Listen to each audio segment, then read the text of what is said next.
Welcome, everybody. Thanks for coming this evening. We're going to grab chairs. And we're almost there. Here we go. So I'm Rebecca Otto, and I'm Minnesota State Auditor, and I decided I was running for governor in January, and I announced with a statewide listening tour rather than a speaking tour. And I wanted to get at Minnesotans' hopes and dreams as well as their concerns and struggles.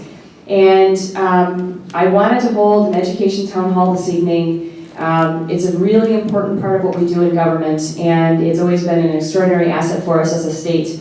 And what I wanted to do is, and I'm joined by a very special guest tonight, Angie Craig, and so excited about that. Plus we have other really special guests that are here this evening. So what I wanted to do was give you a little bit more information about me before I get started on this whole education thing. I know we're going to have a robust conversation, and then I'm going to have Angie share some information about herself. And then I'm going to introduce some of our very special guests who are here to inform the conversation tonight, and then we are going to go. And we have lots of microphones. So I'm Rebecca Otto. I actually was born in Southern California. Just get that out of the way now. You can't choose where you're born. You don't get to choose your home. So my home is Minnesota, and I was born into a family of 4 children. So I was 6 years old, second oldest, and when I was 6, my father actually left. So my mom had the job of trying to raise 4 very small children. And keep a roof over our head, food on the table, clothes on our back, you know, the basics that we all work to do. And when I was 11, she remarried. So both my parents were in unions, my mom and my stepdad, the musicians union. And so labor is part of my background. As your governor, right to work is not acceptable. It'll be a bright line for me, and I will veto that. Just want you to know that. So when I was 13, living in the Chicago area, my father passed away back in California, so he actually suffered from some chemical dependency issues. I'm telling you all this because it ties into education and educational outcomes for kids, so we're going to get there. So I know firsthand the impact that chemical dependency can have on a family, on children, paying bills, and all those important things. And so as your governor, I'm going to work to make sure that when our fellow Minnesotans need either mental health treatment or chemical dependency treatment, that we have it there when they need it. So. Including our children. So when I was 14, my mom, in her infinite wisdom, because moms are very wise, she sent me to camp. And the camp took me to Minnesota. So that's when I found my home. And it was a really pivotal point in my life. So it was a YMCA camp, and it was Camp Hastings North. Probably, I don't think anyone here knows of that camp. I don't know if it's still in existence. But I got to go on a trip in the Boundary Waters canoe area. Okay, so this is very important. And it was a 10-day trip, and the only way I could go on it is if I could carry a 75-pound grumman 100 yards on my own, and I did. And we paddled about 10 miles a day, and we portaged a mile uphill every single portage. That's what it felt like. But what I learned about myself there was that I was stronger physically than I ever knew. But I also learned that a lot more about myself in terms of needing wild, wide open spaces to process my life. And I would contend that most Minnesotans actually really value that. That's one of our, we love where we live, we love our wild open spaces, our parks, our trails, the Boundary Waters canoe area. We like to fish, hunt, camp, bird watch, whatever it is we like to do. And as your governor, I'm going to work to make sure we protect those spaces because it's part of our values and our social fabric, frankly, and our soul. And the Boundary Waters canoe area is not for sale. So yes, it's important because it changes lives every day. When I went to college, I came to Minnesota. So I went to McAllister College, found my way here. Great educational institution. And I learned how to critically think there. That was a really important piece of my education, and it served me very well. When I ended up meeting my husband after going on a run one day, it was a really good run. And we've been married almost 30 years now. So we ended up starting a small business, and we built that company up to 50 employees, later sold it, so I come from a small business background. I wanted to give back in a meaningful way, and so I actually went and got a Master's of Education. See, I'm getting there, from the University of Minnesota. I knew there were some of you in this room. And it's a great research institution, and they really had a cutting-edge program for education.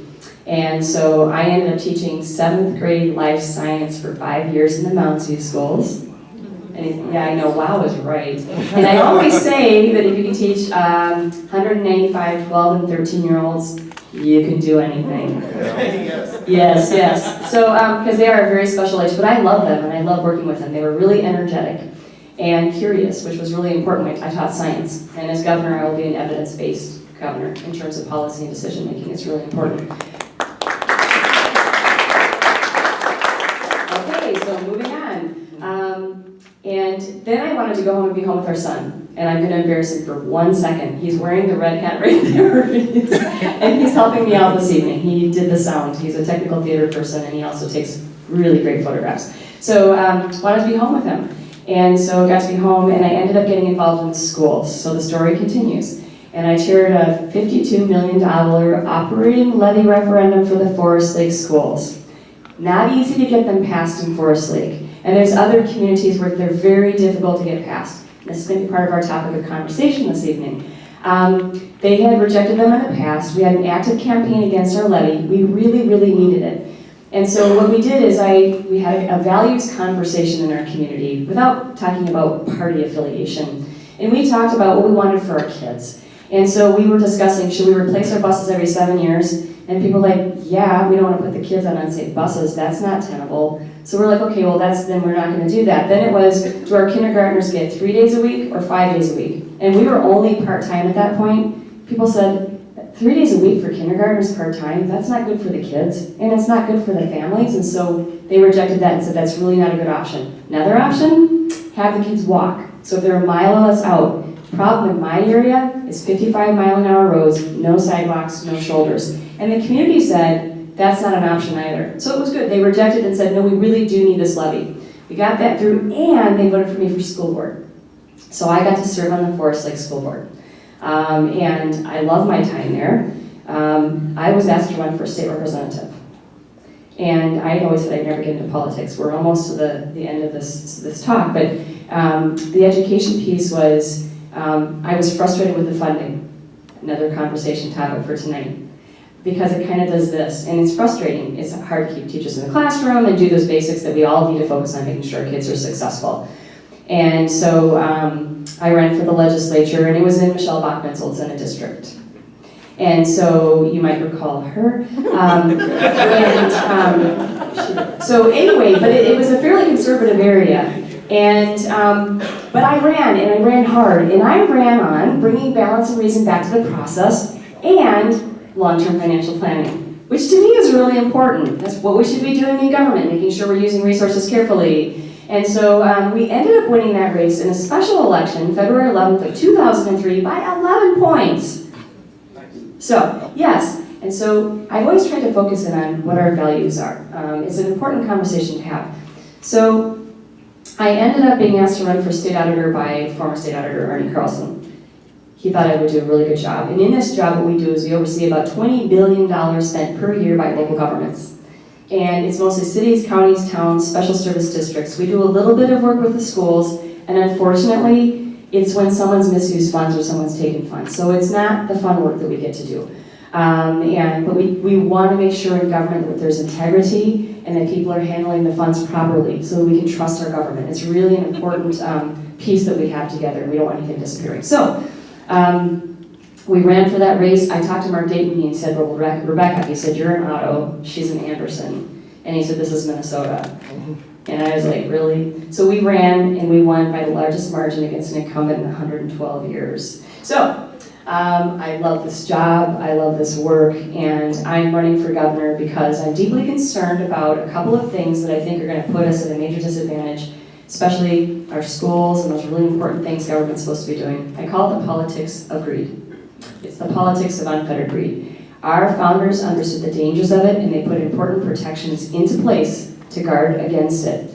And with Citizens United, which allows a lot of dark money to pour into our elections, and then you have propaganda campaigns that can be funded by big industry that again tries to influence public sentiment. A lot of the policies that get passed by the politics of greed ended up kind of running over our interests, the common good, the people's interests and our values. And so 2018 is really going to be defined by what I call the politics of greed versus the politics of the people and the common good. And I contend that the scales are out of whack, And we need to make sure we're getting back to doing those really important things that government is committed to doing. It's in our Constitution. I brought it along in case anybody wants to see it. Education is one of those things that we do and that we must fund. And in Minnesota, we love proactive, preventative, good policy. And we take great pride in leading the nation in good stuff. Am I right? Absolutely. Yes. We're all about the good stuff. So we like good government, we like proactive, preventive policy, we like to lead the nation in education. And I would contend that Minnesota has been a leader in education nationally as well as good government. We're a good government state. We don't want to lose that edge. And there are, the politics of greed says that all taxes are bad and they must be slashed. That all regulation is bad and it must be repealed.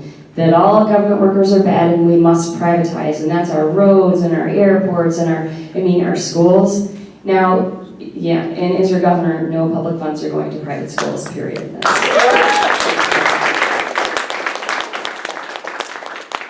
There's actually an important provision in our Constitution, I'll nerd out for 1 second, on the fact that we cannot give public funds to religious schools. That's in our Constitution, so if anyone tries, it's unconstitutional. Speaking of unconstitutional, so the politics of greed, it made something happen in 2015. There was an attempt to privatize the Office of State Auditor. It belongs to you. It's the people's office. No one gets to decide it goes away but you, because you're the people. And it's protected. And so I'm fighting this because I took an oath to support the Constitution, and the Supreme Court has granted our petition for review. And I know what it looks like when offices like this are diminished and go away. It's really ugly. And there's a lot of cronyism and corruption and money leaks. And we don't want that for Minnesota. We want to make sure our government is doing right by the people and that the funds are being handled properly. So I am going to stop here. What I would like to do is give Angie Craig a moment to talk to you, my very, very special guest. Then I'm going to introduce our very special guests that are going to help inform our conversation. So Angie.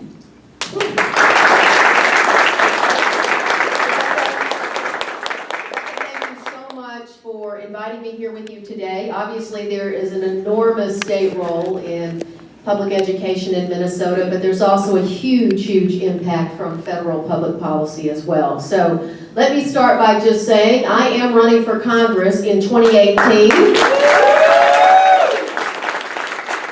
I am coming back to claim our seat in the 2nd Congressional District. Yes, ma'am. Yes.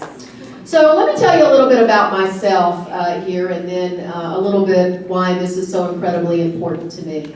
If you heard me speak last cycle, you will know that very similar to Rebecca, I grew up in a mobile home park to a single mom. My mom had 3 kids. I was 9 when my parents divorced and my dad moved away. And my mom was a fighter. And that's all I think about when I think about my mom. Because what she wanted was for her 3 kids and to have hope in the future, and what she wanted to be able to do was to provide a better life for those 3 kids. And so for 10 years, she went to community colleges, to junior colleges, and at the end of it, she became a public school teacher in this country. And not only did that change the course of her life, but that changed the course of life for her 3 little kids. And that isn't the only way to success in this country, and that's one thing I feel strongly that we need to change, is to make sure that young people know there are other routes than college in this nation. And this is coming from someone who just sent 3 kids to college in the last 2 weeks. We had 2 of our boys go back to college. Our 3rd son, Jacob, went to college here. I like to say he's following his dreams to Georgia. He's an aspiring country music artist, but the truth is, he followed a girl to Georgia. So that's what I'm doing right now, is I'm practicing listening instead of reacting. At home especially. Now, my mom was a teacher, but I can tell you that I probably learned more about educational policy from 2 different things. One is I have survived middle school 4 times as a parent. They should give you some kind of gold star or medal or something if you survived middle school. But to top that, my wife, Cheryl Green, who's in the back here, stand up and wave. She actually taught middle school for 22 years. So she is one of the special ones. who chose to teach middle school her entire career, and now she's doing incredible work across the country doing teacher education training to create safe and welcoming elementary schools throughout our nation for all kids. So just incredible work, and I'm very, very proud of it. I decided to run for Congress, remember last cycle, when John Klein was still our congressman. Don't forget that. John Klein was chair of the Workforce and Education Committee for the United States House of Representatives. And one of my issues with John was how he was leading our nation's education system. Now, I actually think there is so much we could talk about tonight, but I'm so glad we're focused on education because I actually think one of the greatest threats to our nation right now is our education policy leader, Betsy DeVos, and the Trump administration and what they are trying to do with education in this country. I am the parent of a special needs child who's on the spectrum. I have sat in those IEP meetings. I know what it means to go in and advocate for your child getting the services he or she needs. So I believe this is an appropriate moment in time to say there's lots that we could talk about with the administration and policy and Congress. And I will tell you one final thing. I've got a 91-year-old grandmother still alive. I'm so blessed for that. But she actually saw the approval rating for Congress last week and asked me why in the hell I wanted to be there. I think Congress is down to about 6% approval rating at the moment. But if good, thoughtful, value-driven people do not seek to serve in this Congress, we're not going to make the progress that we need to in this country. And I'll just end with this. Many of you know that I spent 20 years here in Minnesota in business. And education is an investment. It has a return. You think about what we spend our money on in this country, investing in our nation's youth to make sure that they learn, investing in technical skills to make sure they get a job. It is an investment. It returns in the form of revenue, tax revenue. If we could bring our economy just 1 percentage point higher in this nation by investing in education, investing in infrastructure, investing in work skill training, that's an investment I would make any single day of the week. So thank you so much, Rebecca, for having me, and I'm really looking forward to hearing from all of you. Thank you.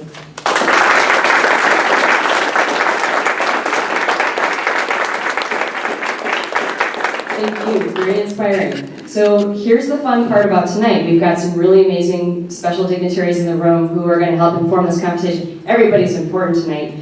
But I wanted to recognize Sasha Isaacs from Intermediate 196 School Board. Please raise your hand. There he is right there.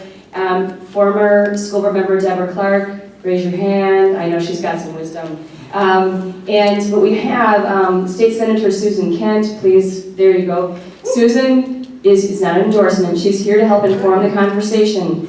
And she represents Senate District 53 and is the current Senate Assistant DFL Leader and the ranking minority member on the Minnesota Senate E12 Policy Committee. That should be a good person to have here because she can help us understand kind of some of those policy discussions.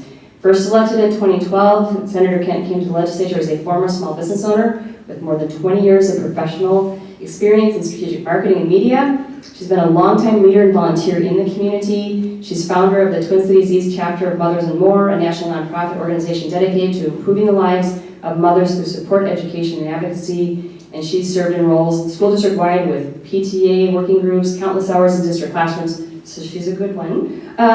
She's a strong advocate for high-quality education, and she's committed to, very important, properly funding our schools, providing all-day kindergarten, expanding access to early education, closing the achievement gap, and addressing the lack of support in our schools. So please welcome Senator Kent. We are also graced with the presence of State Representative Sandra Masin, who's right in front here. You probably know stranger to her. She represents 51A, which includes western parts of Eagan and northeastern parts of Burnsville. First elected in 2005, she currently sits on Government Operations and Elections Policy, Transportation and Regional Governance Policy, Transportation Finance Committee, Prior to working in the legislature, Representative Masin held many roles in the community, among them moderator on Legislative Update, which is the Burnsville Egan Cable Access TV show, volunteer coordinator at the Minnesota Department of Corrections, at the Women's Facility in Shakopee, you might not have known that about her, and she was a staffer at the House of Representatives and a two-term city council member in Egan, where she was chair of the Minnesota Valley Transit Authority and helped organize a suburban trans association. Another special guest, Dr. Dave Metzen. Can you please raise your hand? We are going to be hearing from you, so yes. So, really excited to have him here this evening. He received his Doctor of Education in Educational Administration from the U of M. Dr. Metzen spent his career in the South St. Paul School District, where he worked as a curriculum director, teacher, principal, and eventually superintendent, a position he held for 18 years. Following his work in the South St. Paul School District, he spent 3 years as the executive director of the Dodge Nature Center, a role in which he developed the Dodge Nature Preschool. Dr. Metzen has held countless leadership positions in the education sector, among them Commissioner of Higher Education for the state of Minnesota, Provost for Globe University and Minnesota School of Business, board member, it's really long, board member and committee chairperson of the U of M Board of Regents, and board member for AmeriCorps, Teach for America, U of M Foundation, and founder of South St. Paul Educational Foundation. Is Mayor Crawford here? Okay, no, he was maybe going to be here. Is Gary Anger here? Nope. And what about John Christensen? Yay! Okay, so John Christensen is the superintendent for ISD 917, which is the Rosemont Schools. Thank you very much for attending. So I would like any teacher in the room or former teacher to stand, please. Oh, yes. There we go. Thank you very much. Any aspiring teachers in the room? Okay, we're good. All right. So thank you very much for attending. So what I wanted to do was ask if Dave and Susan and Sandy would be willing to kind of roll up here. You'll be part of our panel. And what I wanted to do was allow you all time to bring up subjects, ask questions. I know there's some issues I really want to address as governor, but because Dr. Metzen, he traveled a little ways to be here with us tonight because education is so very, very important, I'd like to give him just a couple of minutes, and Senator Kent, you also a couple of minutes to maybe share with the group some things you feel very strongly about. Well, thank you for inviting me. I heard Rebecca a few weeks ago, and I was just inspired by her story, and I'm looking forward to being part of working with her. I came down from McGregor this morning, and I'm a kind of a Twin City suburban type superintendent, and I never understood these small, why don't they consolidate? My grandkids already go 45 minutes on a bus. If there's only 32 kids in every classroom, but I really support that school district. So my point is, we need to support all schools in this state, and that Minnesota is leading in the state and in the country right now, because after the GI Bill, Minnesota doubled down. The 50s, the 60s, the 70s, and the 80s, they spent money on education. And I think Angie or Rebecca said, we're on this roller coaster, up and down, John, trying to run a school district without the funding being there. I would argue that we're a flyover state. If we don't have a strong educational system, forget about Minnesota leading us and the economy of our state. How many Fortune 500 companies do we have in Minnesota? 40. 40. I just told you that, Kurt. I remember that for school board in Roseville. Anyway, how many Fortune 500 companies do they have in Florida? Kurt, they have one. Carnival. My point being, and I was on the committee to look at whether or not to put University of Minnesota in Rochester. The president of IBM came and spoke to us, and we're at his plant. It's a huge plant. Been there. He said, let me tell you, IBM is out of here unless you're studying this intellectual capital. The only reason we're here is because Minnesota has hardworking, smart people. The day that quits, we're out of here. So my point being, we need a governor, we need Congress people that support education. And there's a lot of priorities in this country. We talk about infrastructure, we talk military, lots of these other issues. But the bottom line is that we have to support education. One more thing. I visited China 3 times looking at the educational system, and India. We're not going to out-engineer those countries. I worry about the tests we're taking and things that we're looking at today. Not all good things can be tested. How do you test attitude, responsibility, being there, celebrating diversity, all these other things? What they do in these countries, they're great at rote learning. I'm afraid we're going down that road here. What separates our country is developing the whole brain. And we're cutting the music and the arts and all these other things because these poor teachers are so worried about test scores and everything else and how they're looking. Let me tell you, I don't think I was a very great teacher. In fact, it was too hard to work, so I became an administrator. I would be one hell of a teacher if I'm probably in Wyzetta. Let me just tell you. And I used to talk to Chamber of Commerce when I was superintendent. And they'd ask, why do you tolerate some of the... I said, the easy thing is to give up on kids. The hard thing, I'd say, the more I got to know about these kids, I'm amazed they're as good as they are. My wife was a judge, she worked domestic violence. Some of these kids are living in such terrible situations, and we have to be there for them. So to bail out them, so I probably longer than 2 minutes, Rebecca, but we have to be there, and education is the key to Minnesota, and we never can forget that, and we need a governor that supports, and I will tell you, thank God for Mark Dayton. I don't know what happened this year.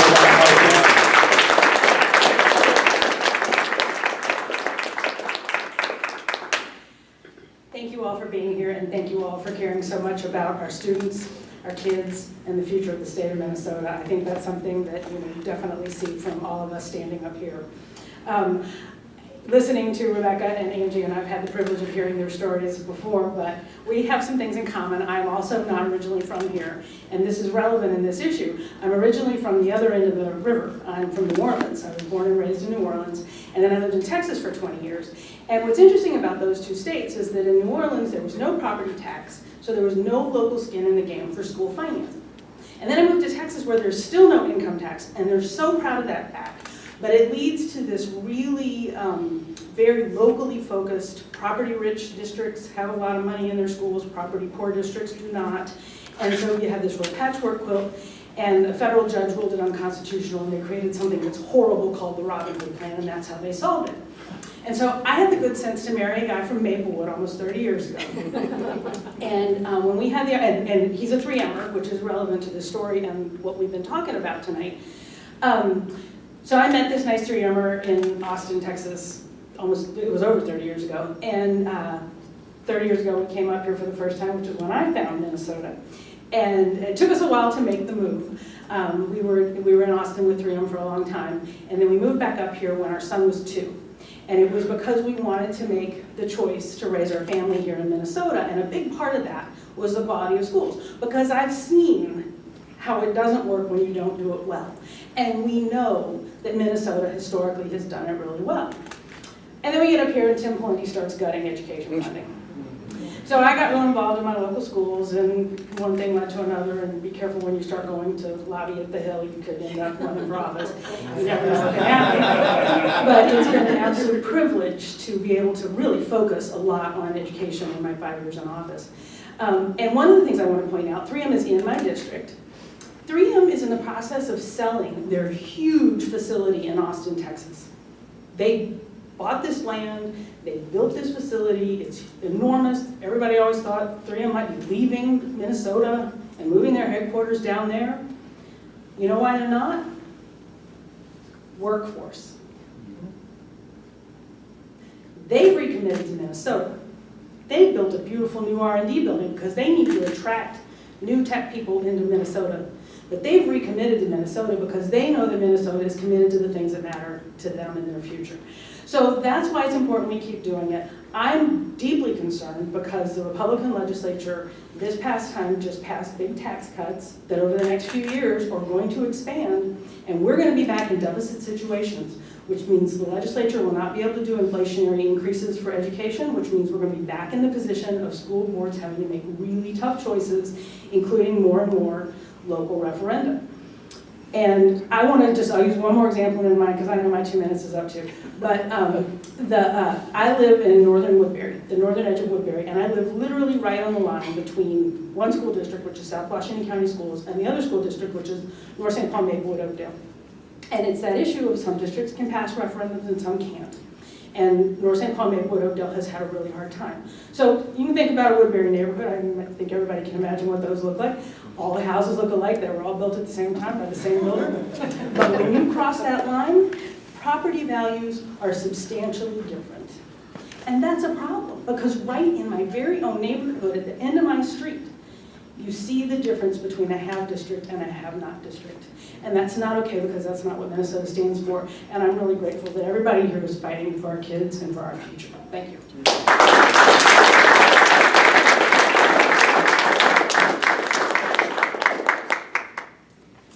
Again, thank you so much for your interest in education. I'm going to repeat one thing that is so critically important. We have, the state we have that does as well as it does because we've had a good education system. And it is important to have a well-educated workforce. Once that's gone, we could be any other state. So it's really important. And going back to how important a governor is, we fought really hard this year to get at least a 2% on the formula for our schools. It didn't make everything perfect. There's still a lot of cuts that our school districts still are waiting to catch up on because of all the cuts that were made at the beginning of the 2000 era. But at least the 2% did the minimum damage, and that's what they were all asking for. But originally, that was not part of the original bills that were coming forward. So again, it's really important for you to pay attention to how your legislators are voting on certain bills. It's important for our school districts. One of the things that hasn't been mentioned, and I think is really critically important, a couple of years ago, I had some young they were going to be graduating from the youth there, counselors. Our school is way at the bottom when it comes to school counselors. And I remember one of the young women was saying, she thinks while having small class sizes are important, she thinks having counselors in the schools are important. Because we have, as has been mentioned, we have a lot of kids in our schools now that have a lot of problems that are not being solved at home for whatever reason. So when they come to schools, the teachers are trying the best they can to address some of these issues. But as a counselor, they said they are the ones that would be able to point out kids that might be prone to suicide or some of these other issues. And so again, when you're talking to people that are running for the office, ask them where they are about getting enough funding for school counselors. This is something that we need to make sure that we have the best for our students. I'm sure we've got a lot of work.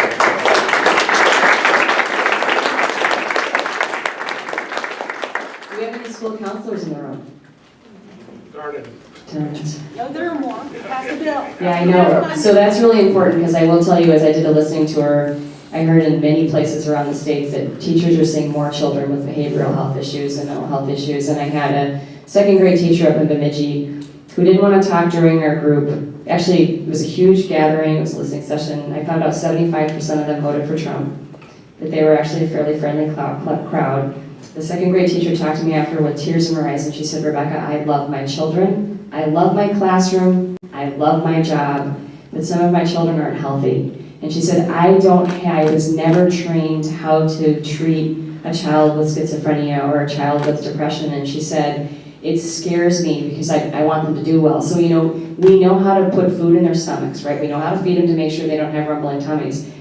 This is a much more serious issue. If children aren't functioning well, they're having a hard time and they're struggling, we must get services to our kids so that they can be healthy and they can actually engage in the classroom and concentrate on all those really important things. And I would say that Angie and I and others, and Dr. Metzen, when he talked about sometimes you find out the situation kids are in their families and what they might be getting or not be getting in their lives, children are resilient. And that's why we can never give up on any child in Minnesota, because every child has potential, and we need to make sure that we're helping every child reach that potential.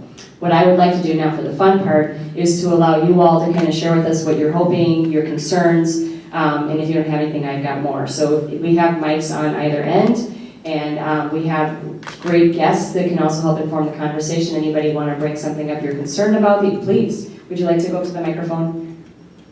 Jake, is it on? Yeah. Okay, awesome. Hello, my name is Tatum, and after falling flat on my face in a school board campaign, I am now an advocate for youth issues from the area by White Bear Lake. And my question is about the proposed federal school voucher system. It would, the school said it would fund, sometimes the schools will make families waive their rights if their kids have special needs for the IDEA laws. So I was wondering if you would require private schools to comply with IDEA laws.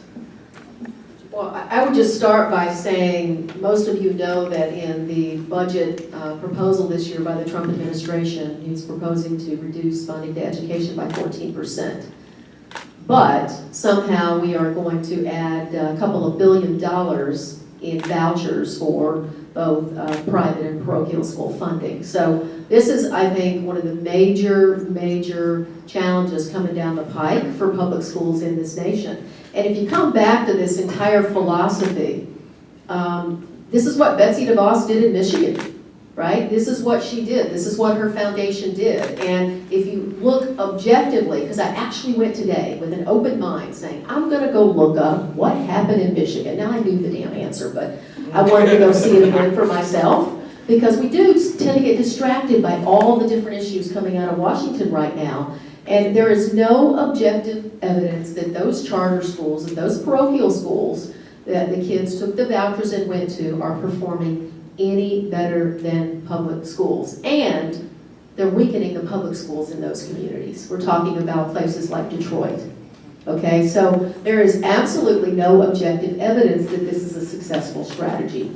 Now, first of all, the answer to your question is, if the administration chooses to move forward with this plan with Republican control of everything, then of course I would advocate for those schools to have to comply with Individual with Disabilities Act just as public schools.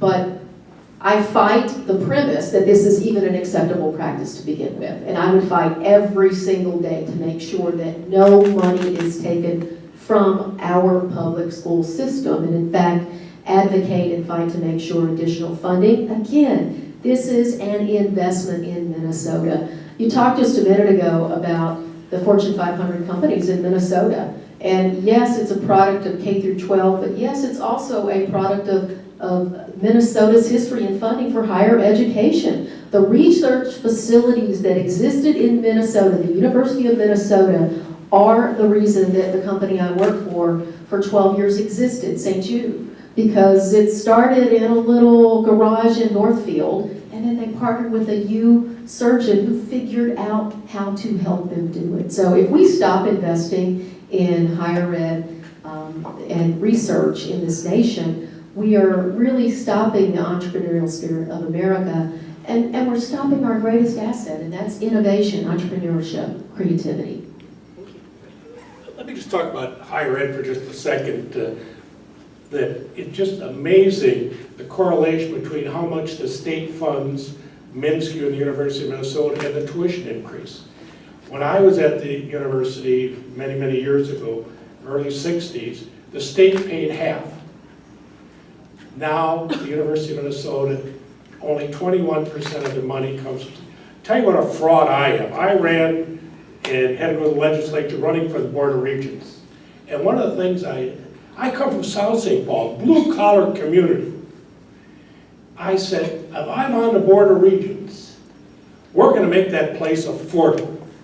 The fraud comes into Dave Metzen. I was on my first 7 years on the Board of Regents. We raised tuition 81%. That's criminal what we're doing to these young people. And the debt, and they can't buy homes, they can't buy cars.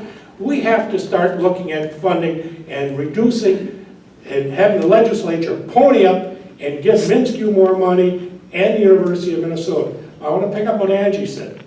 I think one of the things, this service we've done for many, many students, we make them feel like failures if they don't get a 4-year education. When I was a director of higher ed, all I tell young people, I go around, you gotta get 2 years of something. You need something out of high school. I have a son that's a tree trimmer. But I look at, be a welder, do whatever.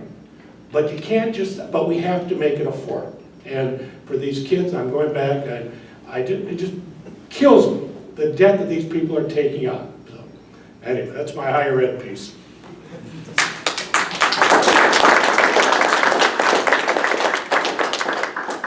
I just want to bring the state perspective to Tatum's question about funding for vouchers, because we had that conversation this year in the state legislature.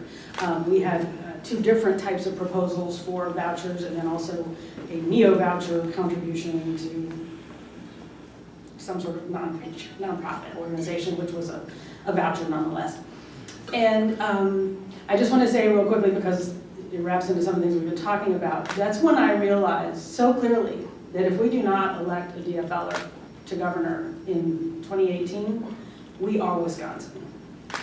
So everybody needs to think about that a little bit and stay busy for the next few months. But they fought hard. That was a huge agenda item. But what made a difference in defeating that was communities who care about their schools, in many cases rural communities, because they knew that if that money was diverted to private schools in their communities, it would gut their local community schools, and in those community schools mean so much. They are the heart and soul of those towns. And to Angie's point, not only is there not evidence that it works, there's actually evidence that it does not work. That many of the students who attend schools on those vouchers are students who would be going there anyway. So now we're just subsidizing students whose families were already writing a check. So, there are a lot of lovely arguments that are made sometimes for vouchers, but what we know is they don't make a difference. They do discriminate against students with special needs. We had testimony from some folks in Minneapolis schools who run private schools in Minneapolis, and they were asked, what do you do about students with disabilities? And they're like, oh, we definitely have students with disabilities. They said, Minneapolis public schools, they provide us so much support and resources. Right? So we're going to take that money away, right? So we've had this conversation. We have already fought this battle a few times. Governor Dayton's been amazing on it, but it is important that everybody stay engaged on this issue because that's what keeps our public schools whole. Very good. Thank you very much, Senator Kent. So as a state auditor, I will tell you that anytime you're dealing with public funds, taxpayer dollars, the deal is you're accountable and you're transparent. And we're not going to give public funds to private schools simply because they don't have to meet the same requirements, and it's our money, and so it has to go into our system, and we don't want anything to further erode our system. So teachers, Superintendent Christensen, anybody else, please go to the microphone. Oh, Marla? All right. One thing I found when I talked to people in my area is that they did not realize the connection between the taxes they're paying for constitutionally funding schools, that they're actually ending up to pay twice, because if you don't get that allocated by the legislature, then you get hit in property taxes with bonds and levies. And a shocking number of people did not know that. So people, I think, really need to be educated that they're paying twice for schools if they're doing bonds and levies, and they're also paying with their income tax. So I just thought that was really interesting when I was talking to people in my area, that many people did not know that. They did not know they were paying twice. And Marla ran for the legislature, and she is running again because she cares deeply about education. So thank you, Marla. And that's yes, thank you. And it's true, and that's why I've left serving in government, to help people understand what is it that, who do you give your tax dollars to, and what's paid for from where, and they don't always understand. The other thing is, if you're from a property poor area like mine, not a lot of big business tax base, the homeowners have a greater burden of when you ask them for levies, and it's harder for them. Bloomington's got a great property tax base, they have property wealth, we don't, and so they can't raise as much, and there's inequities in our system. So I'm just going to say there are inequities in our system that is not uniform, and we have work to do. Yes, please. I understand in Cincinnati there isn't an achievement gap in their schools. And one thing they do differently in Cincinnati is every school has a health clinic that they deal with mental health, dental health, the whole works. And they seem to think that it goes a long ways in removing the achievement gap. What do you think about clinics in schools, mental and physical health? Yeah, I want you to come up here, honey.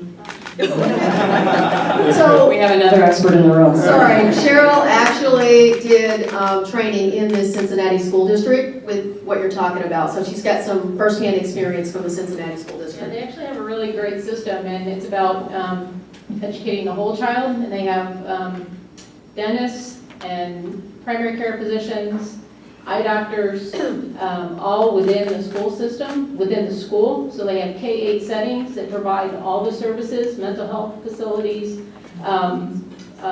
nurses full-time, families can come in, and what they found is that kids are in school more, so they're not absent because they can get the help they need in school. And test scores have gone up, but more importantly, these kids are more, they feel better inside, and kids learn when they feel welcome, when they feel healthy. And you look at Maslow's hierarchy of needs, when their basic needs are met, you can go up the scale, and so their basic needs are actually being met in school. And the achievement, I mean, it's been a great system that they've instilled in Cincinnati. Absolutely. It's one that's being modeled in some other communities, but I've done some work there, and yeah, it's amazing. In Minnesota, you may want to go visit Northside Achievement Zone in Minneapolis. It's not run by the school district, but it is pretty exciting what they're doing for families there. And I spent some time there, and if you get a chance, it's really amazing what they're doing with relatively not a lot of money, but it's keeping these families connected. And one thing I've learned is most of us have no idea what it's like not to have a car to get around, and the mobility and everything else, how hard it is for poor people to go from one agency to another agency across town. It can't be done. And they put this all together, kind of one-stop shopping for people with these needs. So again, there's some good examples in Minnesota that we can build on here. And I will say that thank you for sharing that, and thank you for asking the question, because you need to look at best practices. So as the auditor, that's one of the things you do too. You look at what's working in other places, and I would frankly say that we've got the University of Minnesota, a great research institution. We have children who aren't having success in our schools. We need all hands on deck. We need to utilize the University of Minnesota more, and when we find things that work, we need to continue to replicate. So we can do this. We know how to do this. We just need to make sure we're not politicizing it. But I love the idea, and I think it's worthy of looking at. Long, long ago when I was in school, they did have, you had an actual school nurse. You had some professionals in the school. They could check your eyes, they could check your ears. And so, again, we should be looking at things that are smart and that save money, that are efficient and effective. Yes? I'm going to change the place we're at, talking about education. So far, we've talked about money and all that stuff that's way, way up here. What we haven't talked at all is about the learners way, way down here. I got a paper here, but the United States of America does not have a public or private education system. I'm thoroughly convinced of that. What we do have is a pattern, and we've had the same pattern for centuries, I think. Until it comes to our senses and we develop a national education system, the country will never be satisfied with its educational results. In fact, our nation has no way of evaluating the outcomes of our education efforts until our people get into society and start trying to support our society. Nobody knows what the student coming out of the school can actually do. We have a system of grades that is primarily dictated by the family.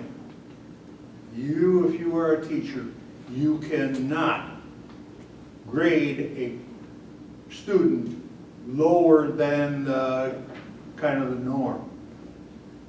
What we need is a system that is based on individuals getting what they need, when they need it, and that our education system operates at the pace of learning rather than the pace of teaching. And if you look at our education systems, everything about them is about teaching. School day, school year, I don't care what you talk about, the time is all about teaching time. There is nothing in our system that is about learning time. And if we don't give kids learning time, which is their natural pace of learning, we are never going to get schools and education that will be acceptable to you, me, or anybody else. Well, thank you for your thoughts. Thank you. I will comment on a couple of things. In state law and in when schools are funded, there's certain terminology you have to have around teaching days and all that so that they comply with the law. You have to define some of those standards. I will tell you that as a teacher, there was lots of learning going on in my classroom. My students still talk to me today about what I taught them. Teachers are there to help students learn. I will say that historically, when our education used to be only for the elite, it was only for the elite long, long ago. And it wasn't thought that everyone could learn, and there was eventually some wisdom that was, no, you know what, it's good to make sure we educate the masses because that's the only way our society is going to work. And so we made it available for the masses. The system was designed to go by age because I thought that's how people learned. And so that was the original classic public education system. And we've learned some things since then. Some kids learn a little faster, some kids need a little bit more time. Some kids are more gifted in certain areas than other kids. And so there are individual education plans for children in special education, but when I was in teaching, and this was a handful of years ago, there's testing now where you can look at where a kid actually sits and the teacher can get that information to help them figure out how to customize their learning plan. So I would contend there's some good things going on. There will always be challenges in our system because it was designed to educate the masses. And I must note that parents have the ability to supplement their children's education and or grandparents, aunts and uncles, neighbors.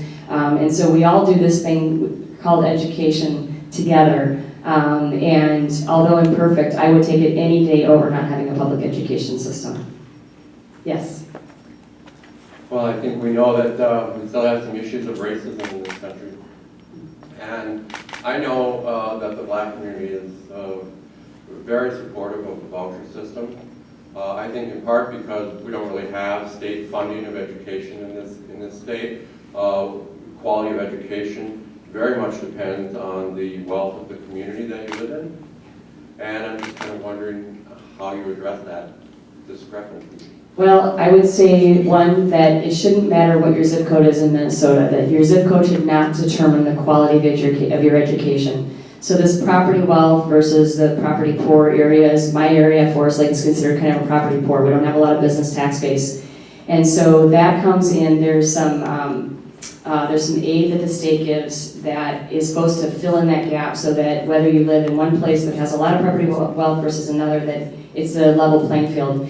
They did some reform in 2013. We need to do more reform. There's also something else that you might not be able to see it, but the top red line is, this is the basic formula for education. The blue line is what we've actually done. The red line is with inflation, so we still have a really big gap in terms of how much we're spending per child. And so anyway, yes, we have equity issues, and yes, we have children who are not, the schools aren't meeting their needs. I will also say that I know family supports in the community are really, really important.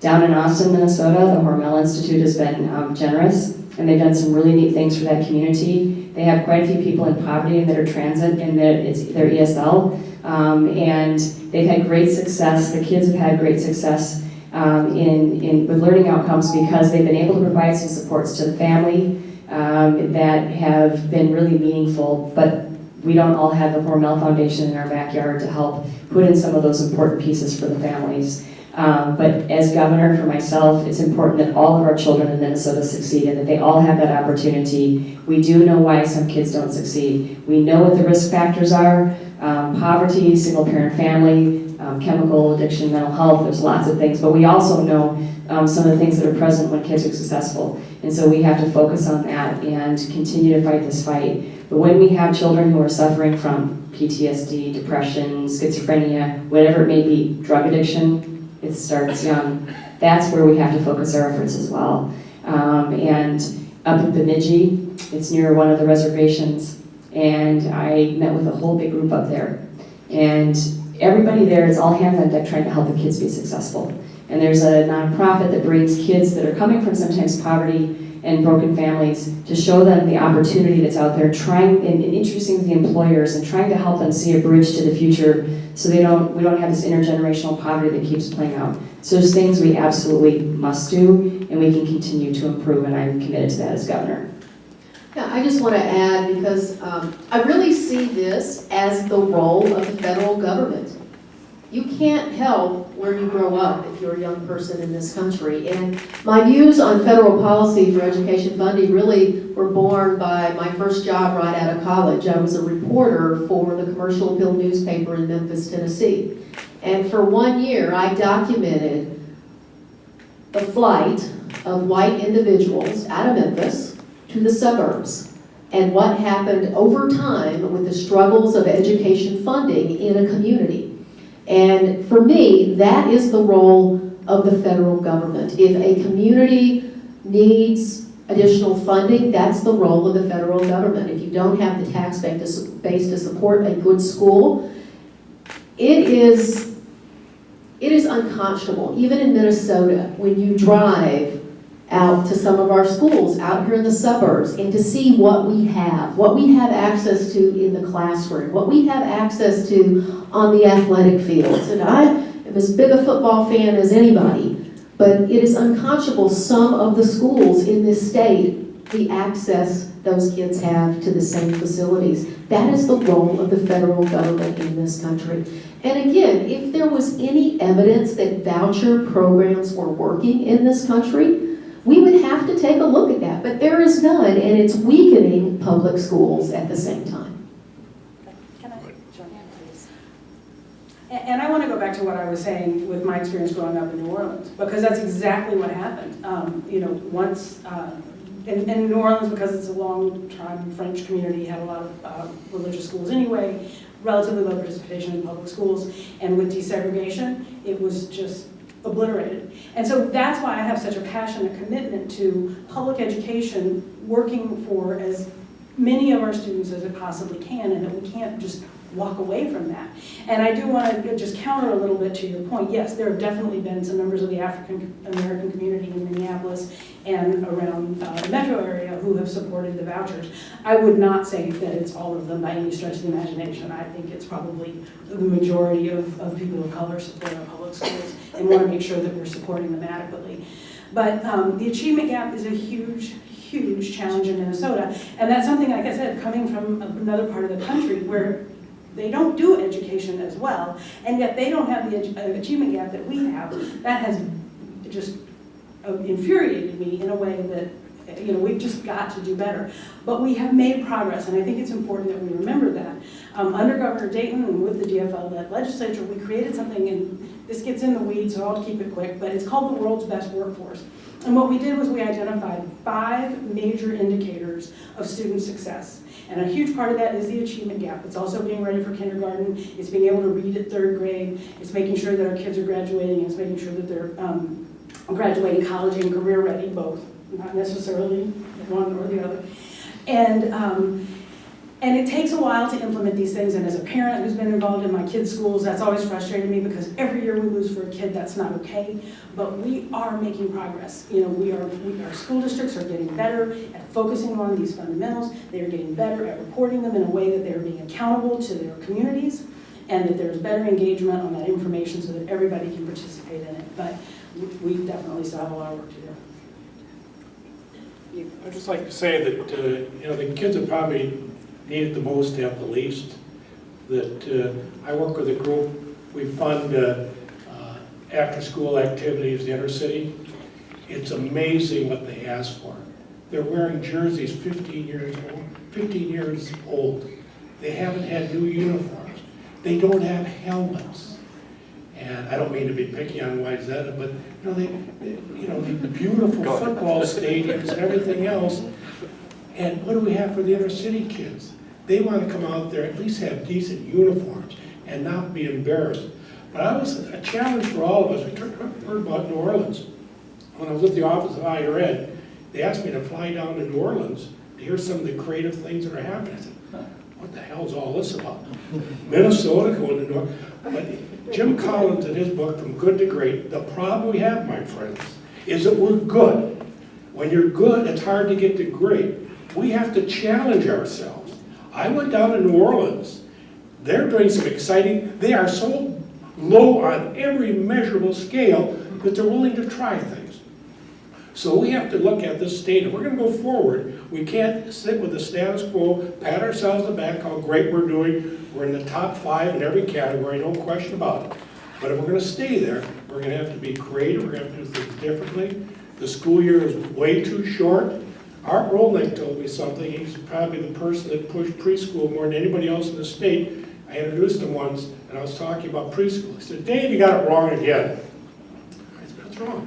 He says it's prenatal. We got to start earlier than that. And, as much as we're talking about all the things that haven't happened, the preschool and what's happened, all-day kindergarten and preschool is one of the greatest things that's ever happened in the last 10 years in education, and we should do nothing more but to keep expanding and keep funding it. So, Can I make one comment? Yes. And then we've got. Okay, so we're talking about a lot of problems that we know about. We also have some good solutions, but it always seems to be about money. And the other thing that we haven't mentioned so far is, can you hear me over there? Okay. We are in a competition with countries all over the world, and there are a heck of a lot of countries that are doing a lot better in education than we are. And that's why we need to keep those standards in mind too as we're going forward, just trying to solve some of the things that we know about right here. But we also need to be aware of what our kids coming out of school are going to face when they're in an economy from all over the world where they're doing much better but with their kids than we have been. Thank you, Sandra. 210 days a year around the world, that's the average number of days kids spend in school. In Minnesota, it's 172. So there's a huge gap there. See? So, okay, we have a young person in the microphone, another very important person in the room, Lindy. Please go, Lindy. Thank you. Oh. No. This is a main question. Okay. This is one of the small speech. Okay. My friend is Steho. She's a Somalian and Muslim, and her parents were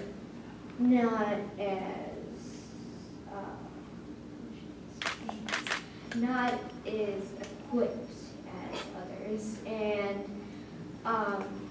so she didn't really get as much school items at all. And so what happened was she would always, she was actually one of the more unpopular people. Not very many people liked her at all. She didn't have very good manners at all. But so as her friend, what I did most of the time is I'd let her borrow all of my materials and stuff, and so what happened was is she always had to borrow the school stuff and other kids' stuff, and so. How did that make you feel that she had to try to provide all those items for school? Did that seem fair to you? No, really didn't. And so you were kind enough to share your school supplies with her because her mom might not have been able to provide those for her. Yeah, well, that was very nice of you to do that for her and to be a friend too, because sometimes it's really hard. Did you have more that you wanted to share, Lindy? No. Well, thank you. I appreciate you sharing that.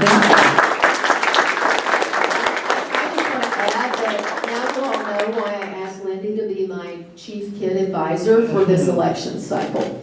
I think she's mine too, so we're gonna have to fight over that, but no, I'm just kidding. That's okay. Yeah, so she brings up a really excellent point. I just heard something on public radio the other day, and it was all about this, making the kids go out and buy all the stuff. So whether it's the Kleenex and the baggies and all those things you need, your supplies for the classroom, because teachers are already spending a lot of their own money. We already know it. I spent a lot of my own money as well because we care about our kids.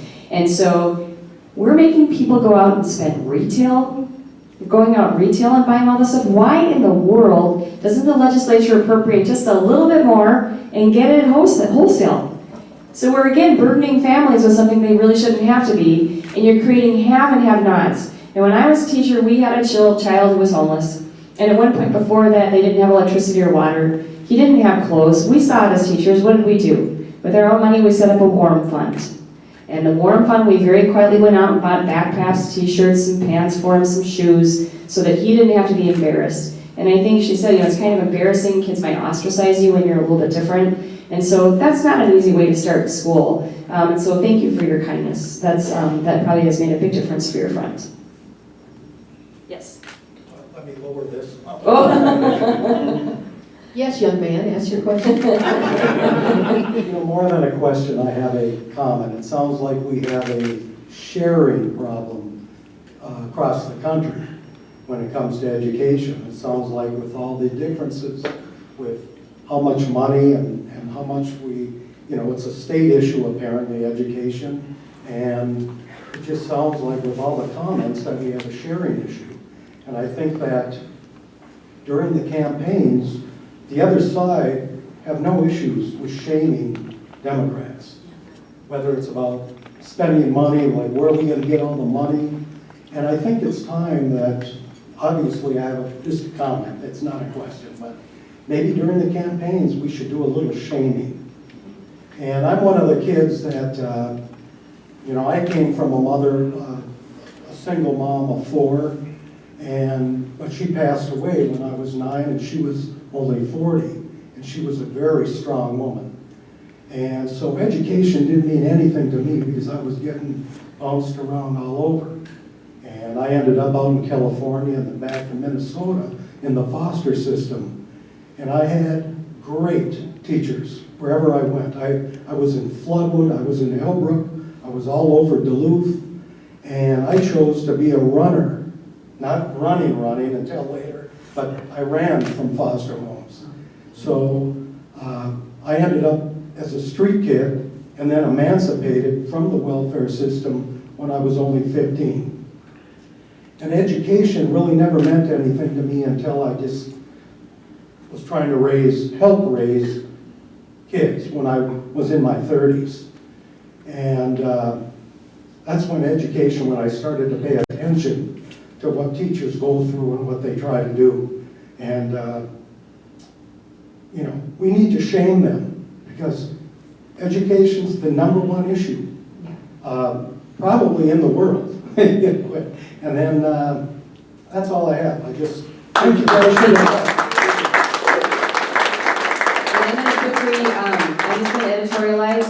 So that whole politics of greed, it's this argument about scarcity, that we have this great scarcity and we can't afford it. Yes, we can afford it. There isn't great scarcity. We live in the United States of America. We live in Minnesota. We have 40 Fortune 500 companies, and we can do this, and this is what we do collectively. And so the politics of greed is to serve the bottom line of big industry. There's a place for it, but not at the expense of our quality of life and our future. So I'm just going to say I have no problem with going after them and calling it out for what it is, and it's greed. It's greed. To tackle something, and it comes to this green part again, that Dave said a minute ago. You talked about there ought to be 2 years on the other side of high school, whether that's community college, an associate's degree, or a technical certificate that is going to lead to a good paying job in healthcare or IT or something like that. One of the policy proposals that I'm going to talk the most about this election cycle is one that would guarantee 2 years post-secondary. So that is, and I'm going to tell you how I'm going to raise the revenue, because you never talk about taxes, we're going to talk about raising revenue. But we have to get to the point, when you look at unemployment today, when you look at the manufacturing jobs that are going to be created over the next 30 years in this country. They are going to require a different skill set than any of us have or that we've even envisioned.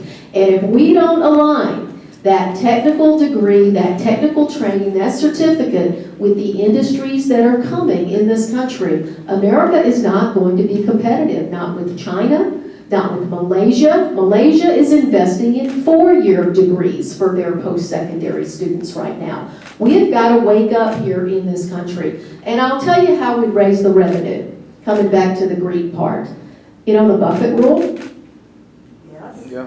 The Buffett rule, that's how we'll raise the revenue. No one in this country should be able to get investment income and pay less than 30% taxes on it in this country. That's how we raise the revenue. And not only does that tackle that technical component of what we need for the future for economic growth, what it also does is it gives every student in this country 2 years of education without taking on that crippling debt. And that's the other big issue we've got to tackle right now. It is just inexcusable that students have an average of $32,000 in debt right now as they come out of college, some who don't even finish that degree, and many who have $80,000 to $100,000. That's only the average. I met a couple of weeks ago. Together they pay $1,800 a month in student loans. That is inexcusable in this country, and it's something that we have to tackle in the immediate future. Okay, I'm gonna go to Fiona, and then I'm gonna come over here, okay? So, here we go. I'm a teacher in Minneapolis. I've been teaching for 4 years. Every school I've ever worked at is 100% free and reduced lunch. My students come empty-handed every single day. The students bring supplies to school in some places. What? Man, that's amazing. My students don't do that. But I want to take a minute to talk about charter schools because I worked in charter schools for 4 years, all urban charter schools in St. Paul and Minneapolis. And the students there are not getting the services that they need. One of the schools I worked at, because we didn't have a playground, we had no recess for an entire school year for a K-8 school. That's 400 students. Hey, that year we had crazy behavior problems. Duh. It doesn't seem like there's a lot of oversight. It's like the wild, wild west of education. Almost anything goes. So, what do you guys think?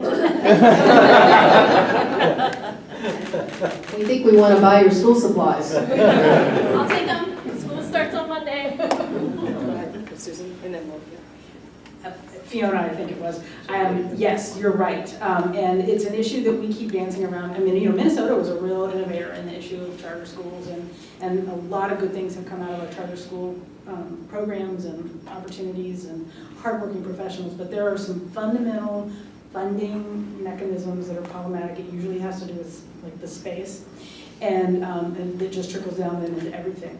And so every time we try to come in and work on those, we've made some changes here and there, but we need to get another handle. Because in addition to what you're talking about, which is one set of problems, we also have an issue that, I mean, you have a wide range of success and accountability or lack of accountability with individual schools. And so we need to make sure that we're supporting the schools that are succeeding and helping them continue to succeed. But if schools are failing their students, we need to make sure we're addressing that as well. So I'm basically saying you're right, and we're going to keep working on it.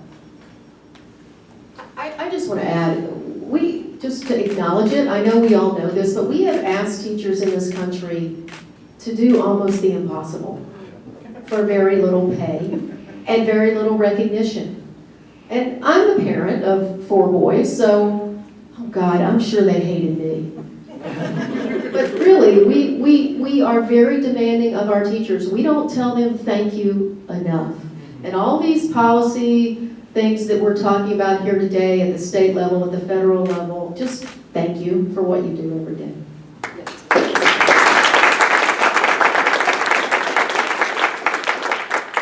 And I would contend that when we do things in government, we need to monitor and measure. Monitor and measure. And if something's not working, we do something else. So to me, it's really important to keep an eye on the ball and not go on automatic pilot. And there's been some studies on charter schools in Minnesota. I like that we have some choice. Not all kids are the same and we need options, but we also need to make sure we're watching the ball, watching resources, and making sure that there's accountability because they're getting public funds too. We're gonna come over here. Yes. Hi, my name is Dan. I'm from Egan. I'm about to be a senior going to college in Wisconsin, but I did go through high school in Egan High School. And I'm glad that Angie brought up the idea of training our students for the future and future jobs that will be here. I just want to get all your opinions, and I'm glad that we have some school board members and other folks who are teachers in the room, because this is more about curriculum and how we actually teach our students for the future and for whatever job they want. Because the school that I went to, Egan was, I think we had a 97% graduation rate, 93% college readiness rate, and that was kind of the intended track. It felt like as a student that you were kind of pushed more toward, you're going to go get a 4-year degree, and that's what you do, and that's what you need to do in order to make it in life, was what we had impressed upon us. But more and more we're hearing the need for technical education as well. At the same time, we've had the STEM movement in this country over the last couple of years. People have been starting to notice that we should be also emphasizing the arts and how they do a great job of complementing that sort of education, where we're seeing now the movement towards STEAM. So I want to sort of, get an understanding of where you are, how you think that high school should be, or high school, middle school, elementary school, or prenatal care should be oriented toward the jobs of the future and to have as wide open a possibility for as many students as possible. I'll just say, from my experience, you need to make sure we have lots of opportunities for our children because we don't know what's going to keep a child in school. For some kids it's sports, for some kids it's art. My son Jake, I'll embarrass him one more time tonight, thanks honey. The arts were really, really important to him, and he was a band kid. He was in the music wing, and that's where his friends were, and that's where he ate lunch, and that's where he was after school. We need to make sure that we're providing those opportunities to stimulate kids' minds, their imaginations, keeping them motivated, and it's going to be different for every child. And it's challenging, but I would say, science, math, but the training, I was just talking to some folks in the building trades. This is an interesting one. They need workers in the worst way. They need people to drive their trucks, commercial driver's licenses. They said for the people that apply, everyone's got chemical dependency issues. They can't get the license. They told me that they did a survey of parents around the United States, and 80% of parents do not want their children working in those trades. Why? And so the thing is I said to them, your industry has some work to do because there are young people. When I was on the Forest Lake School Board, we had a relationship with an intermediate district, and we paid for it, but we had kids that could go and build homes. They learned to build homes. It's what they wanted to do. They wanted to work with their hands. They loved it. They weren't, as one teacher said, the paper and pencil kid. They were the kid that would work with their hands. They wanted to be in the trades, and they wanted to make a living fairly in short order. But we lost that opportunity because we had budget cuts. So I think along the lines of what Angie's saying is, you've got to do all you can to provide opportunity to help kids find that place where they're going to be in the world where they can have success. And that's where we have to focus our efforts. I would just add, I don't have the exact answer to your question, Dan. I just know that there's an economy out there with jobs that we don't have the people to fill them in. What I would challenge and also say is, I know when you were all trying to comply with No Child Left Behind, and some of the federal laws that have come down, there was no space in your school to deliver what we need to deliver to produce well-rounded learners and people who understand they have options in this country. And so I'm asking you to tell me back, how do we create that space? You don't have to do it here today, but I'm interested in talking to any of you who can help me understand how to advocate specifically for making sure that every 9th grader doesn't just know, there are different careers out there, but understands that, in healthcare, not every job is the physician. I ran part of a manufacturing company is really what we were for over 22 years, 2 different companies, and manufacturing techs, 60,000 plus at St. Jude Medical. That's a pretty darn good living, 80,000 plus with a technical skill. So let's figure out what are those growth industries that Minnesota wants to be a leader in, and let's make sure our kids know that those are careers available to them. I think we have to turn out lifelong learners. Last thing, there's like 80% of the jobs that are going to be out there in the next 40 years. We don't know what the heck they're going to be. look how things fashion. So we have to turn out students that love learning, willing to change, grow, and most companies, I'll still go back to attitude. We can turn out people with great attitude that are willing to keep learning, changing, developing. The companies will work with them and they can reinvent themselves. It's all about reinventing ourselves and relearning and learning new skills and not fighting it. Susan wants to jump up and then we'll get to the next microphone. I'll be quick. One, to your point, and this bigger conversation about our future workforce. And so I have a 16-year-old son. And so, you know, the world that he's being educated in, you think just 20 years from now how different it's going to be. So it is exactly that challenge. There's a really well-known Georgetown University study that looks at what the workforce future needs are going to be. Not that far out, but in the year, I think it's about the year 2020. I used to know these numbers right off the top of my head when I was on the higher ed committee. But as of about 2020, the state of Minnesota is going to need about 80% of its workers to have at least some sort of post-secondary certification. And that can be, you know, a smaller program, it can be a 2-year associate, that can be bachelor's and graduate studies. But the bachelor's number is still, I think, under 40%. And so societally, we all said rightly, we want every student to potentially have the opportunity to go to college and succeed, which is a great and noble goal. But somehow societally we said, if that's not what you're doing, it's not okay or not acceptable. And so we need to get back to recognizing that there are great careers that pay well, that provide good futures, that allow people to do the work that is very satisfying to them. But that is a bigger conversation because, you know, as somebody who is a parent in Minnesota public schools, you know, you see it all the time. You know, there's so much pressure. You're going to go to college. You're going to do all these things. It's like there's not space for all these doctors and PhDs in our economy. We need people who are actually doing things. So that is an important conversation that is happening, and thank you for bringing it up. We need to keep doing it. Okay, so our newest school board member, please. Good evening. My name is Sachin Naidix, and I was the newest school board member of 196. I have kind of a little bit of a request for you guys and everyone who is over here. And but before I get to that, let me just talk a little bit broadly about the achievement gap, right? There is no silver bullet, right?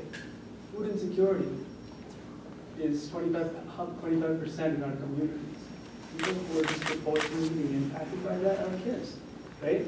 On a hungry stomach, it doesn't matter what the curriculum is, you're not going to learn.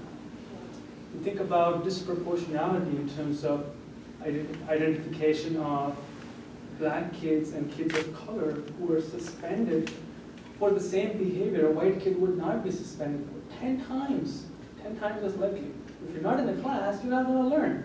Period. There's a law we got to think about.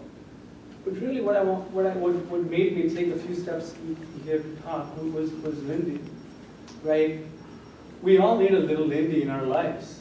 You see, look around us.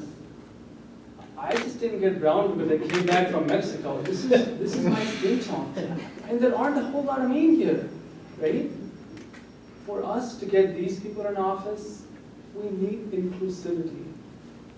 When I ran for school board is because I wanted kids of color to look at positions of leadership and say, this is achievable and attainable. When I ran, I was the first identifiable minority who would ever run for a seat in this district. In the age of Obama, that is preposterous. You see? And I really implore all of us to be a Lindy, because what happens with people who come from Somalia and other places, they're coming from regions of strife. Trust is an issue that needs to be earned. You can't just open a door, you gotta reach a hand out. Bring people in. You see, what Lindy did was she created trust in communities. For us to not become another Chicago where people start to self-segregate, we need to take these opportunities when nobody else is thinking about it and think about building an integrated Minnesota culture by reaching a hand out. Because the more people who come in, not just to these town halls, but to vote for you guys, is how we get in. So I implore all of us here, my last thing over here is to make connections. Be a little Lindy in all of us, that we can build a truly integrated community so we can come and support you guys and being effectively engaged in the community we want to build. And that's really it. Thank you.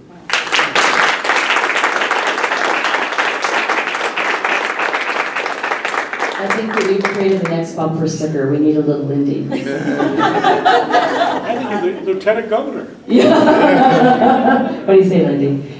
Yes, next, please. Thank you very much, Sachin. My name's Karen. I'm from Egan. I taught in the public schools for 37 years and just retired. So I have a unique perspective. I grew up on the south side of Chicago and went to Chicago public schools and saw when the neighborhood became more diverse, saw teachers run, along with so many of the white people in the community, and saw the quality of the schools go down. And so for me, to change the dialogue about education, we have to start talking about teachers, about hiring quality teachers, about raising the standards for teachers, because I can tell you teachers get more upset about having to work with people that aren't committed in the field than anyone. So when I hear about quick ways to get people into the classroom, it scares me. It scares me for the students they're going to be working with, especially in underrepresented areas like special ed, which is what I did. But it also scares me for the teachers that are working with them, because we should be making a pact with people who teach. Because I didn't work 170 or 180 days a year. I worked 24/7 all year long. Because when you really teach, it all goes home with you. And especially now, which was part of the reason I retired and was fortunate enough to still be under Rule 90, I retired because it became more about the paperwork and the data, and it wasn't about kids anymore.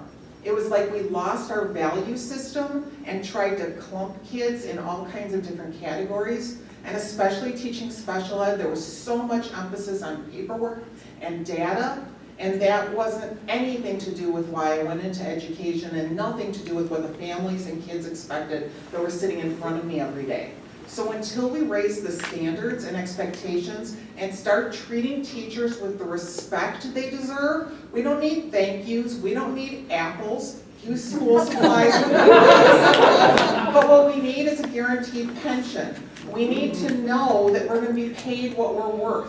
We need to know that the promise and the pact that was made, that we were going to struggle all along, and we knew we weren't going to get rich, but there were going to be some basic rewards and basic respect for the field, that no one could do anything else in any career without us, was going to be respected and honored.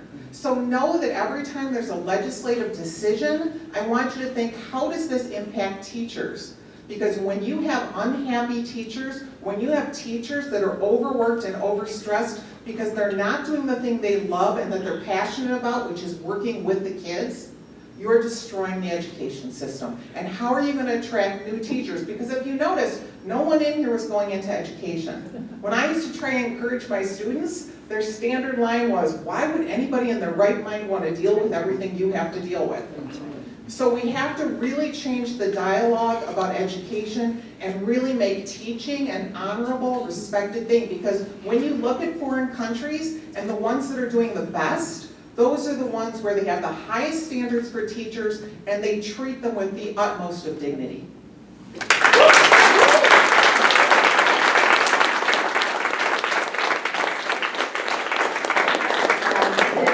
Lately, there's been a lot of discussion, again, anti-teacher, that tenure is the problem. Tenure is not the problem. That we all make mistakes in hiring. Sometimes it's just not a fit. First off, people don't hire themselves. And people don't give themselves tenure. We have to have good principals, have the courage. Good teachers want the bad teachers out. And that's up to administration to hire well. And sometimes, as I said before, it's just not a fit and you've got to move them out. So what we have to do to support teachers is quit getting on that bandwagon that tenure is the problem. Tenure is not the problem.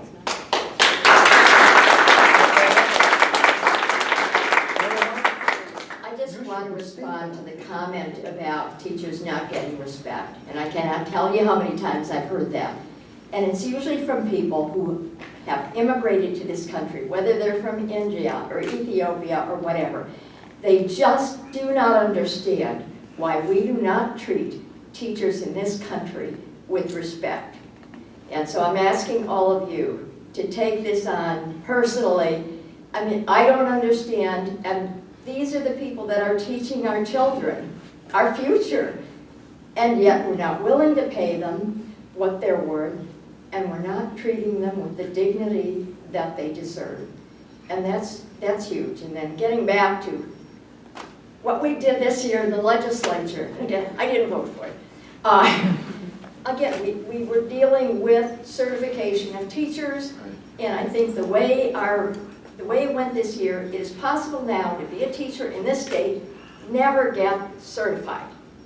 Now you tell me how that raises the potential of our teachers in this state.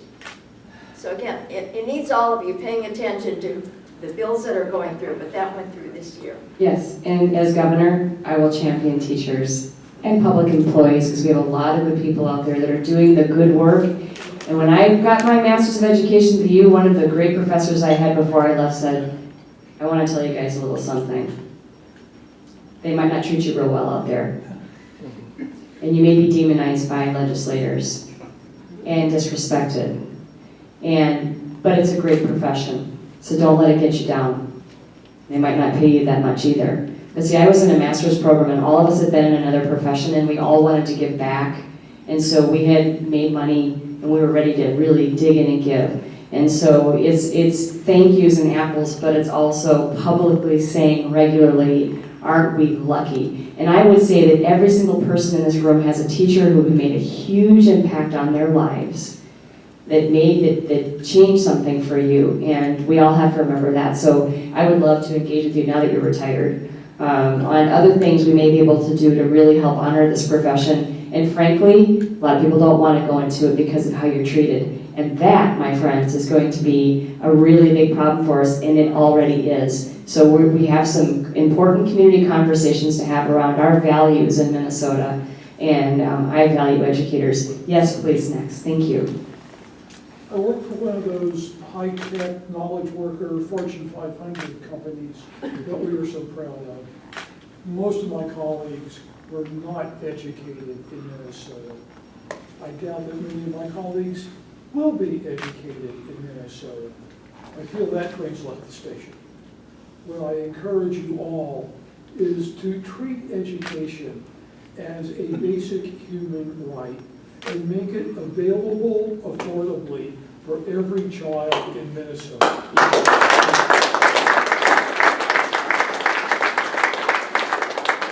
Hunter. So I'm not going to bloviate for too long. I guess one of my most pressing concerns is the mass incarceration crisis that this country has faced for 3 decades now. How do you propose that in the state of Minnesota, we end the school to prison pipeline for our students of color? Hunter, you had to ask the question, and it's a really, really important question. Yep. 1, decriminalize low-level drug offenses. 2, decriminalize mental health issues. So we have drug courts, we have mental health courts, we need to do more work around that. 3, equality of opportunity. It's a really simple concept, equality of opportunity. When your family, whatever your family makeup is, there might be one parent, it might be a grandparent. There's a lot of grandparents raising their grandkids, by the way, just so you know, and I've met a lot of them. That when you're able to put food on the table, clothes on your back, and a roof over your head, things go a lot better. And when there's chaos in your family and you're homeless and you're moving around, it's a lot harder. I did some volunteer work in, I think it was Ramsey Junior High, in my practicum, and I talked to a teacher and they said, we have a gun in the school every day. And so that's a problem. I said, yeah, that's a problem. Can you imagine being a kid in a chaotic environment like that? And the outcomes. Sometimes people make poor decisions. They end up in a situation or a place where something bad happens and they get caught up in it. But if you've got chemical dependency in your family or you've got drugs in the home, kids get started at a young age. So these are all the issues that we have to get at. We have to have community supports in place. When you have somewhere for kids to go after school, you know how magical that is? Somewhere safe for them to go. The hours of 3 to 6 is called the witching hour. That's when kids get into drugs, crime, and they have sex. And so we as Minnesotans have to care about the common good of all the children in our state. and make sure that we provide for opportunities where the kids have a safe place to go when their parent or parents are working 3 jobs, trying to keep a roof over your head. And so we know how to do all this. But I will contend that we can break intergenerational poverty. We can, there's lots more that we can do. It's going to take time and patience, but I would contend, as your governor, I'm going to run on hope and optimism and a positive agenda that meets all Minnesotans' needs, and it's hard. So what we're going to have to do is together, we're going to do this thing. We're going to have community engagement. Think of all the retirees we have coming up. People are living a lot longer now, right? And so we're going to ask our fellow Minnesotans, no matter where they live in the state, to take all those professional skills they have that they've learned in their jobs, pour it back into the community, work with our children, reach out, like he said, and be a Lindy, and really try to build community connections because we can have much better outcomes.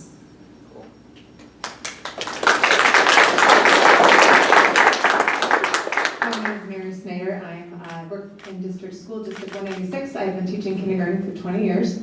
I had a chance to thank the legislator and Governor Dayton personally for all the everyday kindergarten. I've had senators come to my class, representatives saying, seeing my children read and how day by day I'm able to close the achievement gap for my kids because I'm able to be with them and work with them and individualized attention. I know our preschool is a big topic of conversation, and when I look at my classroom and what I teach each day, I look at my child first and what they need, and I'm a guide on the side, and what they do, I'm not the teacher. We do management learning, and they are the learners. I don't teach trees, I teach earth science, I don't teach materials, I teach physical science, and they are learning to do that. And as we're having this conversation of preschool coming in, I know that there's a lot of fight over the money, who's gonna get it, the private, or the vouchers, or the school, or the public schools. And as a public school teacher, I align myself with the Minnesota state standards, and so does every grade above that. And I feel, and I hope our district does too, which I do, is that if we're gonna be investing money into a preschool program, I would love to have it aligned with our Minnesota state standards, and that is a support where it's gonna reap the most benefits. Because if we can close holes when they're little, like when I have them, they're not going to be huge when my husband has them in 3rd grade, or we have to fill that. So as we're looking at the conversation of where that money's going to come from, I'm just looking at where do you guys stand on when this big conversation comes on, where do you want it, where would you filter the money or spend the money more in the public system or voucher private school preschools? I've been talking an awful lot, but I'll just tell you that no private. No private, it's public. Public funds, taxpayer dollars, public education system. And we do know that from prenatal to about 3, I think it's almost 80% of the brain is developed. So you talk about the achievement gap and helping kids succeed. We need to make those investments in those really important early years. And my poor son Jake, one more time Jake, when he was tiny and he was born, I had seen all the research and I knew that those first days were so important, and so I had him swaddled at one day, and we're in the hospital, and I'm reading to him, and my mom says, "Honey, what are you doing?" And I said, "Mom, I'm reading to him." She said, "Yeah, I see that." "Why?" "His eyes aren't open yet." And I'm like, "I know, Mom, but when they hear language and they hear reading, and they, it stimulates their brain, and they form these more complex synapses." And I did that stuff with them because I knew it worked. So we know it works. And for some of our kids in Minnesota, we need to get those really early supports in as soon as possible when we know kids are at risk. And I would just add, I know this is probably a fight that gets fought at the state level, not the federal level, but make no mistake about it, this entire fight is about the fact that an industry, private companies, don't want to lose their revenue source.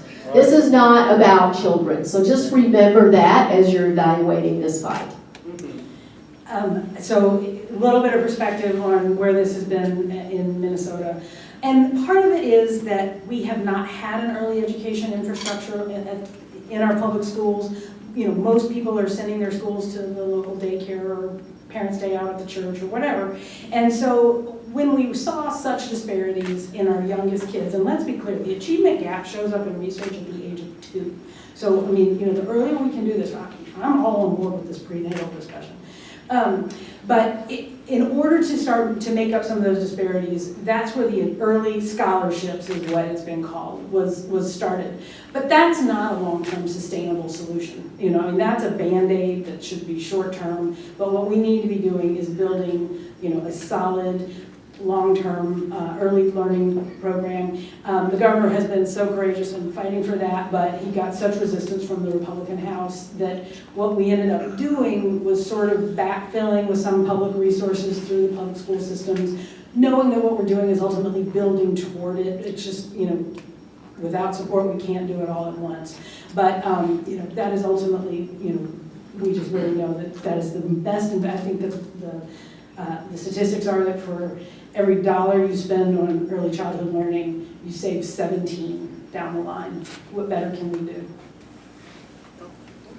Just want to say one thing. I mentioned before, we had to fight really hard to get the 2% on the formula this year. And in my estimation, as a job as a public official is to do the best we can with the public schools. And from the conversations we've had tonight, I think it's pretty evident.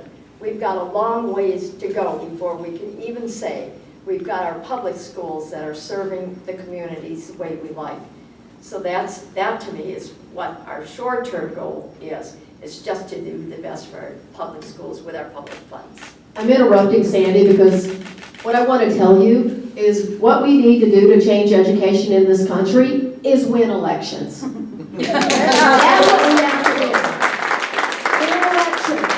We can sit here all day and talk about our values and policies, but I'm just going to be real blunt with you. We need your help to win elections. And on that note, we have one more. We have Haley Hilton, and we're going to wrap this thing up. Haley, please. Yeah, hi, Haley. As was mentioned earlier, you know, there are a lot of companies that are looking for workers, and higher education is really great, but it's not necessarily the pathway that's necessary or for every single person.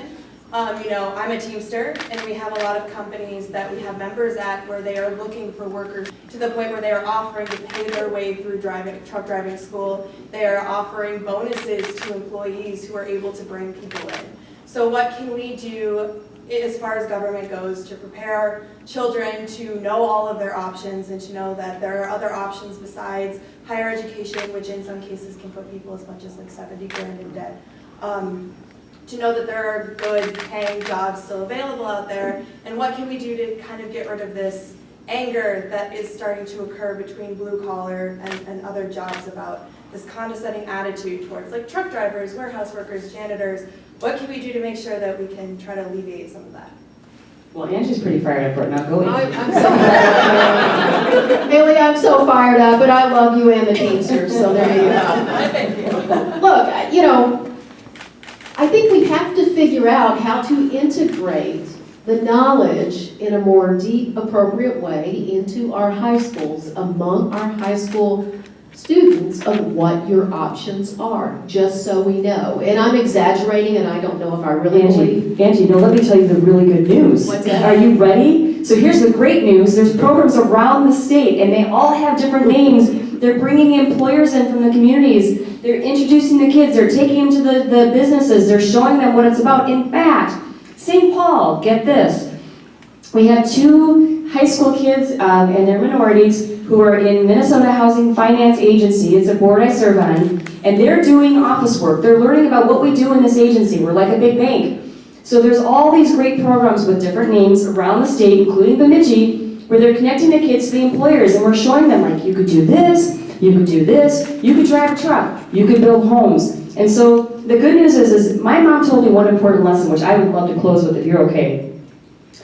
My mom was a musician, and I didn't know what I was going to do, and I said, Mom, what in the world should I do for a living? And she said, honey, everybody in the world is important. So what do you mean? She said, everybody makes the world go round. In your corner of the world, you're important. So whether you deliver the mail, you drive a truck, you're a pharmacist, you're a teacher, whatever that is, you're important, and you make something important happen. So I would contend that what we need to do is focus back on what makes Minnesota great, our values, making sure that 2018 is an extraordinary year, because it is time to take our government back back away from the politics of greed and to get it back to the common good and the politics of the people. And I'm here tonight to ask for your support. I'm here tonight to ask for you to help us win this congressional seat in 2018. Yes. And thank you.